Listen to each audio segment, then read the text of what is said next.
मैं तो ये बस ये वीडियो जानना चाहता हूँ कि लास्ट तक जब पूरा वक्त देखिए। आए देश के लिए कुर्बानी देने का, तब कौन आगे आएगा? वो जो दिन रात धर्म की बातें करता है, या वो जो सिर्फ अल्लाह अल्लाह करता है?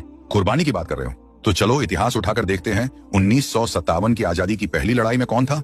मौलवी अहमदुल्लाह शाह, जो अंग्रेजों की आंख की किरकिरी बन चुके थे। उनके साथ कौन था? नाना साहेब, तांत्या टोपे, बहादुर शाह जफर। तब किसी ने यह नहीं पूछा था कि किसका धर्म क्या है, बस एक ही नारा था, हम सब हिंदुस्तानी हैं। हमारा धर्म हमें सिखाता है अपने वतन के लिए लड़ना। अगर हमारा धर्म ये ना सिखाता तो शायद औरों की तरह भाग जाते ऐसे मौके पे।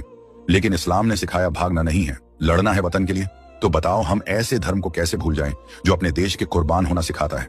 इसीलिए हम धर्म को पहले रखते हैं, क्योंकि हमारा धर्म ही हमें कौन से मौके पर क्या करना है ये सिखाता है। लेकिन आज हालात बदल गए हैं। आज देश के टुकड़े करने की बात कौन करता है? ला इलाहा वाले ही तो नारे लगाते हैं। टुकड़े टुकड़े गैंग एक राजनीतिक जुमला है, हकीकत नहीं। तुम किसी एक की गलती पर पूरे मजहब को कैसे दोष दे सकते हो?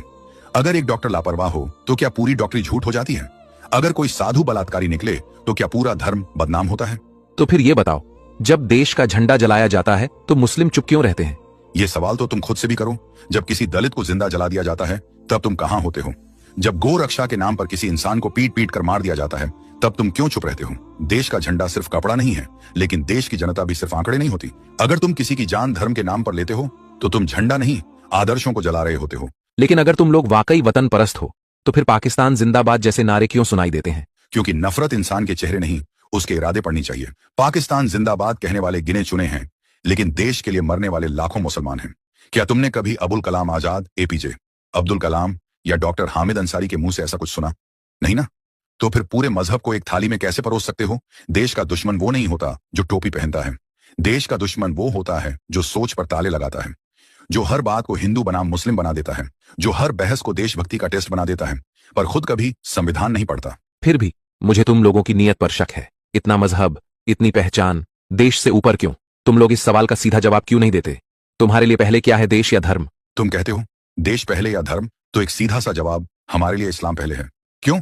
क्योंकि ये देश, ये जमीन, ये हवा, ये वजूद, सब कुछ हमें उसी रब ने दिया है। देश बाद में बना है, लेकिन जो इस दुनिया का पैदा करने वाला है वो सबसे पहले है और रहेगा। अब एक बात बताओ, अगर तुम्हारे पिता तुम्हें एक घर दे रहने के लिए और फिर कोई तुमसे पूछे तेरे लिए पहले कौन है, ये घर या तेरा बाप, और तुम कहो ये घर, तो क्या ये जवाब ठीक होगा?